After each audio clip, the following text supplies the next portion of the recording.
کے D A کے غیر قانونی اقدام کی مذمت۔ کراچی ڈیولپمنٹ اتھارٹی کی جانب سے گلشن اقبال بلاک 10 میں عزیز بھٹی پارک کے عقب میں واقع کسٹم کلب کے پلاٹ پر بغیر کسی قانونی نوٹس کے بلڈوزر چلانا سراسر زیادتی اور ظلم ہے۔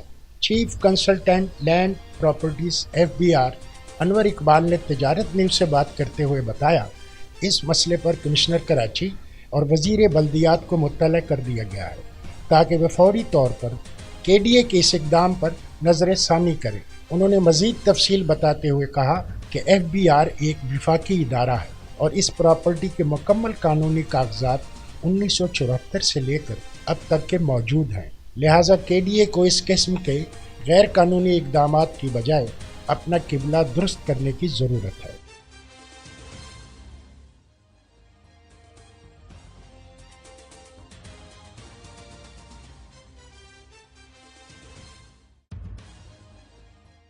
آپ دیکھ رہے ہیں تجارت نیوز، بہتر اپنا کل۔